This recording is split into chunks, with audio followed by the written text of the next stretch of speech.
Dobar dan i dobrodošli u novu epizodu prvog građanskog video podcasta. Podcasta koji nosi naziv Pozitivne priče, odnosno pozitivne ličnosti iz Gračanci. Danas mi smo kao gosti, ali osjećamo se kao domaćini u klubu borilačkih sportova Salić Team. Današnju dobrodošlicu poželjet ćemo predsjedniku, odnosno treneru kluba Harisu Saliću. Harise, hvala ti što si nas primio. What you gonna do, turn for the combo, tell me what you gonna do, hey.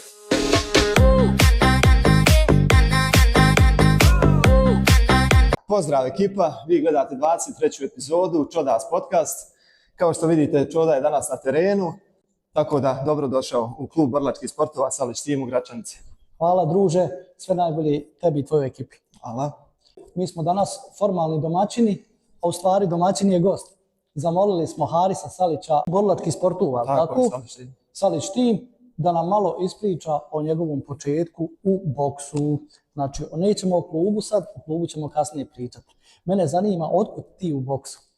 Kako je kretala tvoja karijera? To je počelo još davno, još u dječačkim danima, jel? Kao kod svakog onog koji se bavio nekim borilačkim sportom, tako da ljubav se javila u odrastanju uz filmove Jean-Claude Van Damme, Bruce Lee i tako toga. U Zmajevom gnezdu. Tako je. Tako da je me otac u 3. razredu osnovne škole upisao na karate. Karate sam trenirao 6 godina, bio sam nosilac međeg pojasa i osvajač raznih medalja, bio sam izuzetno uspješan. Međutim, karate kao karate, sam sport po sebi, sport bez kontakta, tako da onda živio sam na Lendićima, jel? Bilo mi je daleko dok ja dođem, pa sam po 2 ruksaka nosio kad sam druga smjena u školi, jel? Jedan nosim za školu, drugi za trening. I onda dođem na trening, trener nam da loptu da igramo fudbal, da igramo između 2 vatre, razumijete? Na karate igrali između 2 vatre. Tako je, kao vježbamo reflekse i to. I zatim sam ja u 8. razredu, imao sam smeđi pojas i napustio sam karate, ako ću već igrati fudbal, ode na bratstvo. Jel, otišao sam dole, trenirao 2 mjeseca, nisam se pronašao i onda sam pauzirao 1 godinu, 2. I nakon toga nekako u srednjoj školi, jel, možda 3. srednje, čuo sam od prijatelja da u Stjepan Polju ima klub kickboks. Nisam tada o tom ništa znao. Jel, otišao sam sa prijateljem i to je bio tadašnji Storm Gym BiH koji je predvodio Sejdo Mejremić, moj bivši trener. Jel. Klub je bio izuzetno dobar, radili su dobar posao. Međutim, meni je bilo malo daleko, što se kaže, u to vrijeme da idem do Stjepan Polja. Imao sam nekih 6 km u jednom pravcu od 5, nije bitno. Onda kad drugovi neće, jel, treninzi su bili većinom u nekom noćnom terminu, kad oni neće da idu, ja sam morao sam i tako da nemam tu neki puno odrađeni treninga. Međutim, brzo sam upio, što god mi se pokaže, brzo sam učio, kod kuće sam prevježbavao, tu sam se zadržao neko vrijeme, ne nešto puno, nije to bilo redovno treniranje i nakon toga ubrzo se klub raspao, neki možda krajem 2014. do 2015. godine. I onda sam napravio jednu pauzu, krenuo sam u teretanu, jel? Nastavio sam sam da radim breću sa nekim prijateljima iz bivšeg kluba, nekad smo se nalazili u teretani, radili tako neke kombinacije, fokusere, sparinge. I to je otprilike neka ta ljubav. Nakon tvog traganja, odnosno traženja sporta koji će zadovoljiti tvoje kriterije, odlučio si se za boks, ili tako? Odnosno kickboks. Kickboks, da. To je u biti kombinacija noga i ruka. Tako je. Da. Kaži mi, sjećaš li se svog prvog treninga? Sjećam se prvog treninga, otišli smo, bio je zadnji dan. Jesi li mislio sad ću ja to lahko ili se baš... Ne, išao sam onako, kako bi rekao, spontano, jel, nisam znao šta me čeka. Prvi trening na koji sam ja otišao je održao se na stadionu u Stjepan Polju, jer ni oni tad nisu bili, što se kaže, situirani. Trenirali su nekad u školskoj sali u Stjepan Polju, a nekad na stadionu, tako da sjećam se. Čekaj, kako na stadionu? Kondicioni trener? Ne, radili smo boksali smo, nije bilo vreća, radili smo u parovima kombinacije i to, sparinge. Znači, tako si odlučio da ideš sad u ove vode. I kako dođo smo do toga da se sad organizuje jedan klub koji je u ovako dobrom usponu, jedna pozitivna priča, znači snimamo samo pozitivne priče. Mi smo ostali iznenađeni, pozitivno iznenađeni, odmah da kažem, predstavljanjem vašeg kluba u Sokolu na Fight Nightu. Imali ste, ako se ne varam, 6 boraca. Tako je. Sad me zanima otkud ideja za osnivanje.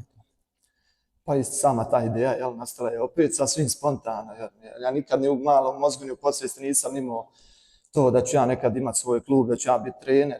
imao sam tu ljubav prema tom sportu i poznao sam nekoliko momaka koji su isto imali volju da treniraju, ali nisu imali znanja. Evo, ja neko kao, tako reći, najadekvatniji u Gračanici, predložio sam i ajde da počnemo da treniramo, vi ćete plaćati neku članarinu, jel, čisto da bih ja mogao da kupujem opremu. Jel. Da. Dogovorio sam se dole u Beijing teretani sa njima, oni su imali jednu vreću i dole sam se sa njima dogovorio kao na pola, sve što bude članarina, na pola ćemo dijeliti.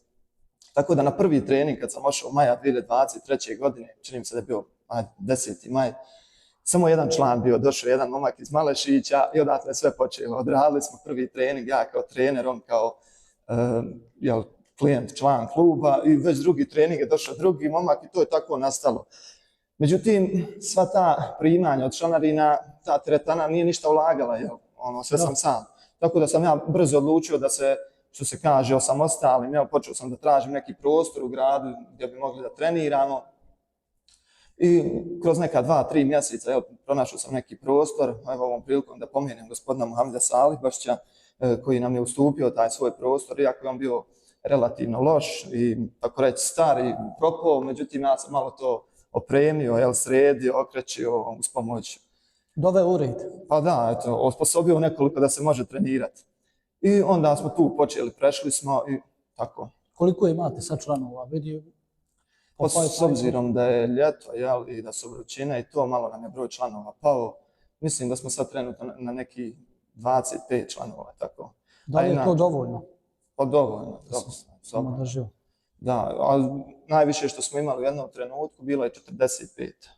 Sad mi kaže razliku između trenera i borca.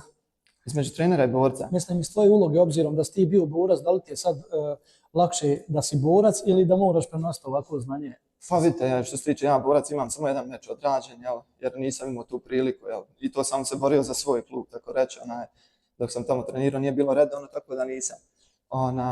Pa vidite, s obzirom na sam pritisak, na sam sport, puno lakše je biti trener, mada opet imate veliku odgovornost, jer sve su to, tako reći, vaša djeca, razumijete, vi koga god izvodite na takmičenja u ringu, vi odgovarate za njega, vi za njegovu spremu i za njegove povrede i tako, naravno tu ima i sudija koji mora na vrijeme da prekine meč. Tako da... Sad me zanima kako odlučite kad treba borac da izađe na meč, kako mu date odobrenje, jel gledate fizičku spremu, mentalnu spremu, ipak malo je drugačije vrijeme, ova omladina je malo, hajmo reći, skrenula s puta, pa treba to usmjeriti. Pa vidite ovako, ja kad sam pokrenuo ovaj klub, nakon samo 4 mjeseca, pokrenuo sam ga u maju, a već u oktobru, zapravo ne, to je 6 mjeseci, ali taj momak trenirao 4 mjeseca, to je bio naš prvi takmičar, Nelmin Kahvedžić, on je nakon samo 4 mjeseca treniranja izašao na takmičenje. To je bilo Tešen Balkan Open takmičenje koje se održava svake godine tradicionalnu tešnju. Te godine 27 zemalja nastupalo na tom takmičenju, čak je bio i predstavnik iz Singapura. I on je osvojio 3. mjesto, razumijete, to je bio veliki rezultat. Tako da to može da se vidi, neko ko je u tome sportu, ko to prati, ko zna, ko trenira, jednostavno vidite da li je borac spreman za takav jedan podvig, da može da izađe na takmičenje. Tako. A koje je idealno vrijeme da se borac pripremi za turnir, odnosno za meč? U kom smislu pitate? Koliko vremenski je potrebno da radi treninga? Recimo 5 mjeseci, 6 mjeseci, godinu? Pa vidite, s obzirom da je to po osobi? Pa sve to individualno. Neko napreduje brže, neko napreduje sporije. Međutim, mi se sad trenutno trudimo da smo stalno u treningu. Nepuno smo imali tu manifestaciju u Sokolu, odnosno prekosutra smo već bili svi ovdje na treningu, svi smo nastavili sa treninzima, idemo dalje i to je to.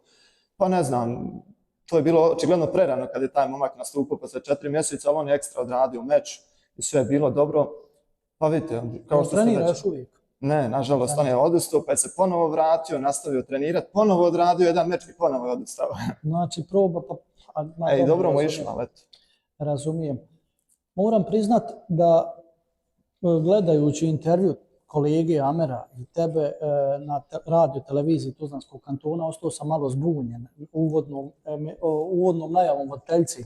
U jednom trenutku pitao sam se da li se zoveš Haris Delić ili Amer Salić ili klub Salić, ko je trener, malo su nas zbunili, pa da malo objasnimo situaciju da ste morali ići live, jel tako? Da, prije samog početka, neko možda minutu i po prije početka, saznali smo da idemo uživo, odnosno live, ali to nas je malo tako reći, poremetilo, malo smo se zbunili, onda dajte nam Pa telefone. iskreno mislim da je više prije zbunilo voditeljicu nego vas. Vi ste se dobro snašli, ali Pa kolegica je eto. malo tu, ali svaka čast. Mislim da pored ovog snalazite se u ulozi voditelja. Jel? Svaka vam čast. Možda ćemo vam se čak- pridružimo u budućnosti, Trebate nam ja. jedna takva pozitivna osoba, svakako.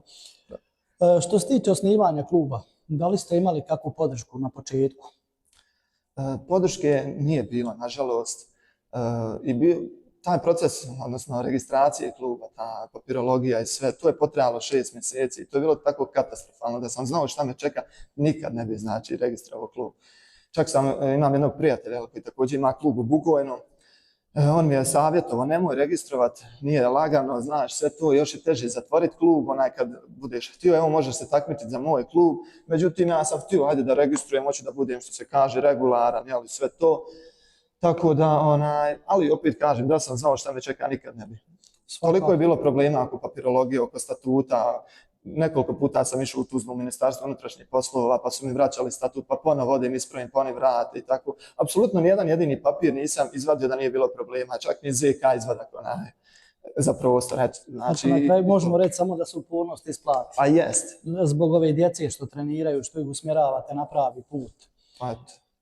Što se tiče samih borbi na Fight Night Show, da li si zadovoljan kako su borci odradili? Da li bi nekog istakao, da li bi rekao da neko nije pokazao ono što je mogao najbolje?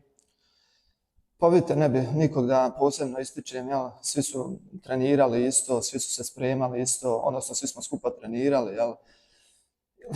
Imali smo jedan problem, neki 10 dana prije takmičenja, dobili smo neku virusnu upalu grla, svi, čak i ja sam i oni svi. Međutim, to nije nikakav izgovor, evo imali smo 4 pobjede, tako da i pored toga se može pobijediti. 6 boraca. Tako je, 6 boraca, 4 pobjede smo ostvarili, tako da to nije izgovor za poraz. Ali eto, bio jedan, tako reći, faktor koji je možda malo uticao na njih sve, čak i na ove što su pobijedili, jer morali su nešto malo da pauziraju, malo. Nadja Mala je čak bila u bolnici 4 dana i tako. Međutim, ne bih nikog istakao, svi su odradili onako kako smo se dogovorili. Možda u prvoj borbi Emil Durmić, on je trebao da pobijedi, jer ima te, kako bi rekao, karakteristike. Mogo je, samo jednostavno prvi puta mu je bilo u ringu prvi meč, tako da jednostavno malo je... Trema je bila i tu nije pokazao taj arsenal koji ima u svojim rukama i nogama. Pa dobro, bit će prilike za njega. Pa hoće ako Bog, da hoće. Ima godina, 2012. godište. 13-14 godina, momčić. Biće prilike za njega. Da li ima neko na treningu od koga ne očekuješ, a da toliko dobro radi, da je eksplozivan, da daje sve od sebe, da se trudi? Uvijek neko postoji, pa čisto da saznamo ko je u vašem klubu ta osoba. Pa ne znam sad to. Evo recimo, kad gledamo Tyson Fury, znači na njemu nikad ne bi rekli da je bokser. Ali čovjek hara. Ne bi se rekli da je u sportu uopšte. Da, kad čujem da pojede po 10 hamburgera za mislim, od ishrane pa nadalje, na njemu ne bismo rekli. Da li u vašem klubu ima neko ko svojim trudom nadoknađuje da nema talenta? Pa mislim da nema, da nemamo takvih članova. Svi su talentirani. Pa ne da su svi talentirani, mislim, ne mogu svi biti talentirani, normalno, nekog ide brže, nekog ide sporije, ali s obzirom na vrijeme provedeno u klubu, odnosno koliko dugo treniraju, takvi su rezultati, neko malo brže, neko malo manje. Evo recimo, Omer već trenira, pa skoro je tu od samog početka, ali nakon 2 godine treninga je imao prvi meč, razumijete, tako da najbolje je sačekati neko svoje vrijeme, razumijete. I on je relativno skoro imao prvi meč, ja mislim. Da, u Medanu je bio prije, ne znam, možda 2-3 mjeseca, evo mu je bio drugi meč. Da, evo vidimo, već imaju pjesme sa njega napisane tamo. Koliko to sad jednom borcu može, ajmo reći, naškoditi? Da prerano, odnosno da ima nakon 2 pobjede, dobija pjesmu, dobija taj autoritet, dobija tu medijsku popularnost. Da li sad mogu se malo umisliti ti borci? Pričamo otvoreno iz tvog ugla. Da, pa vidite... Da li se sad mora više sa njima razgovarati? To je sve od osobe do osobe. Individualno. Da, individualno je. Sad, da li će nekog to da ponese, što vi kažete, da se umisli, jel? I to ne znam. Mi ovdje, iskreno, nemam taj problem sa njim. On je čak i stariji od mene, jel? Međutim, mi se poznajemo i otprije i to, tako da i dalje, što se kaže, ja imam autoritet, jel? Nema ništa, sluša se na treningu, ono što ja kažem i to je to, tako da... Da, vidio sam. A sad, da li će to da, što se kaže, na njegovom trenažnom procesu i u budućnosti nešto da pridonese u nekom lošem kontekstu ili nečemu to ćemo da vidimo, ostaje pred nama, ali mislim da ne bi trebalo, jer on je, tako reći, voli da se medijski eksponira, jel? I tako da, mislim, vidimo dobro uporan je, on je radi, ima jako naporan posao, često putuje Hrvatska, Hercegovina, Crna Gora i uspije da stigne da trenira i ide u teretanu, tako da svaka mu Čelična volja, da. Da, on može da bude primjer ovim ostalim mladim članovima kluba kako se to radi. Pogotovo što dolazi iz super teške kategorije. Da, i tu pogotovo, tu su udarci teški, jedan udarac može sve da promijeni, bez obzira koliko ste bolji, već možete biti na podu da spavate. Da. Evo sad me zanima, pošto smo u Gračanci, gradu sporta, nakon što ste registrovali udruženje, je li udruženje ili klub? Pa, udruženje građana. Tako ide, da. Da li ste trenutno članovi Sportskog saveza? Jesmo. Koje benefite vam to donosi? Pa iskreno, trenutno ne imamo benefite. Na javne pozive sad, kad nam je javljeno, onda moj knjigovođa nije znao da napravi projekat i tako da nemamo trenutno benefita što se toga tiče. Da, ovo što se sad spomenuo, kasno mi je javljeno, šta to znači? Pa vidite, taj prvi javni poziv, čini mi se da je bio u martu, ajde sad da vam ne slažem, mart, april, nisam baš siguran. On je trajao neki, čini mi se, 20 dana do mjesec. Mislim da tako nešto traje. Mene je javljeno 7 dana prije isteka, razumijete? A ko vam je to javio? Odnosno, ko nije javio? Da li je to iz Sportskog saveza sekretar ili tu ide medijski primjer na Radio Gračanci? Pa sekretar, prvo me sekretar, čini mi se, zvao na telefon, pa sam onda dobio e-mail iz opštine. Aha, znači 7 dana prije. Pa tako, neki 7 dana, ali hajde, mislim, svejedno su mi rekli i da je prvi puta, prva godina da teško prođu kao, da se teško prođe udruženje na prvom projektu. Tako da, nema veze, mi guramo sami, ako Bog. Imaju i kantonalni gore fondovi gdje se može aplicirati. Ali dobro, o tom potom. Htio sam da pitam koliku podršku imaš od strane grada, obzirom da je ovo jedini borilački klub, odnosno klub borilačkih sportova u Gračanci. Smatram da bi trebali malo više pogurati. Evo sad vi ste ambasadori u drugim gradovima, vi ste ambasadori Gračanci. Ali to prepuštamo njima. Zanima me sad kako ste se pripremali za Fight Night. Kako smo se pripremali? Da, ipak nije mala stvar da učestvuje 6 boraca, valja sa svakim razgovarati, vidjeti mentalnu snagu. Da, i veliki sam problem imao i na gore samoj manifestaciji, jer imao sam borbu za borbom, prva 2 meča, pa onda 3., 4. i 5. čini mi se, odnosno 4., 5. pa tako da morao sam brzo izlaziti iz ringa i ići već do sljedećeg takmičara u slačionicu da ga zagrijavam, da držim fokusere, da razgovaram sa njim, da ga motivišem, tako da. A što se tiče samog trenažnog procesa i pripreme za meč, to ne bih da otkrivam, to ima svako svoj način i na koji radi to, tako da to je odgovor. Da li smatraš da u vašem klubu treba da povremenu posjetu radi psiholog? Da malo obavlja razgovor? Pa ne znam, možda to je dobra bila ideja, o tom još nisam razmišljao, to prvi puta čujem, ali svakako mislim da je to dobro bilo što se tiče pred mečeve, da borci, tako reći, malo pritisak taj smanji, stres koji mora da bude, znači ne može niko da kaže da mu je svejedno izaći u ring i da radi meč. Mislim da bi to, ne može, da. Koliko god da ste spremni sami izlazak na ring i kad su sve oči uprte u vas, ostajete sami gore, to je jako teško. Da, to pitanje sam postavio iz razloga što smo imali u jednom prethodnom podcastu, prethodnoj emisiji, gosta, psihologa Sonja Perović, koja je rekla da je svakom sportisti potreban psiholog. Ja smatram da je svakoj osobi potreban psiholog u našem gradu, barem, ili u državi. Pa tako ovo pitanje bilo upućeno u smjeru motivacije. Da ih malo motiviramo. Sad konkretno, Dino Đulić, bokser koji pleše, što bi rekli princ Nasred Hamed. Da li taj momak, da li je on svjestan šta on može naškoditi sa tom svojom drugom stranom? Pa vidite ovako, Dino Đulić je trenutno, tako reći, naša najveća zvijezda, ali najveći je talent, potencijal našeg kluba. Zato sam ga ispomenuo, da.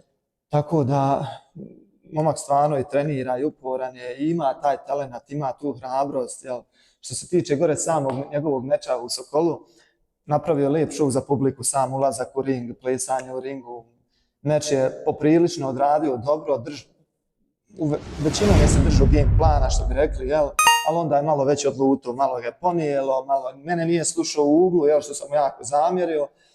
Tako da, znači, nije isporučio sve ono što smo se dogovorili i nijanse su odlučivale da meč ode na stranu protivnika jer je dobio 2 javne opomene. Tako da, pored 3 brojanja koja je imao, koja je napravio protivniku, znači protivniku se 3 puta brojalo, ali on je dobio 2 javne opomene, dobio je veliki minus kod sudija, jel? Tako da nijanse su nedostajale da izgubi taj meč. I imali smo nakon toga jedan razgovor gdje sam ja rekao da ne želim, znači, da dobijene mečeve gubimo, da ne ulažemo trud bez veze. Tako da nije problem izgubiti od boljih protivnika, ali je problem izgubiti kad ste bolji zbog nedoličnog ponašanja, tako reći. Ono što je meni posebno zaparalo pažnju, odnosno oči, da sam vidio da trener protivničkog borca nije htio da se pozdravi na kraju sa njim. Da, svakako, dobro ste vidjeli, treneri su bili zgroženi.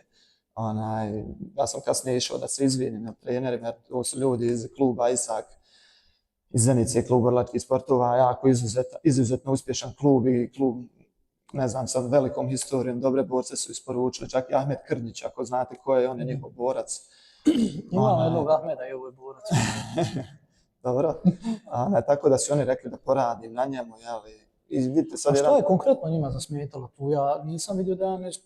Pa ne znam, da u jednom trenutku dobacivo je nešto u uglu tamo kada je bio u njihovom uglu, nešto im je se obraćao, nisam čak htio ni da pitam šta je, nije ni bitno, mislim, nema. Treneri, odnosno čitav protivnički tim mora da se poštuje kako protivnik, tako treneri, tako i suci, znači sad ima jedan veliki minus kod sudija, jer oni su njeg zapamtili i sad kad budemo išli na ligu i na ostala takmičenja koga se bude sjetio, a sjetit će ga se, uvijek može pobjeda otići na stranu protivnika. Kad bude tijesno odlučivanje. To upravo. Dobro. Da li u slačionici, odnosno u dvorani vaše ovdje vlada autoritet trenera ili neko pokušava da naruši? Ako pokušava, kako reagujete? Pa znate kako, ja njima kažem uvijek, prije i poslije treninga se zezamo, u toku treninga se ne znamo.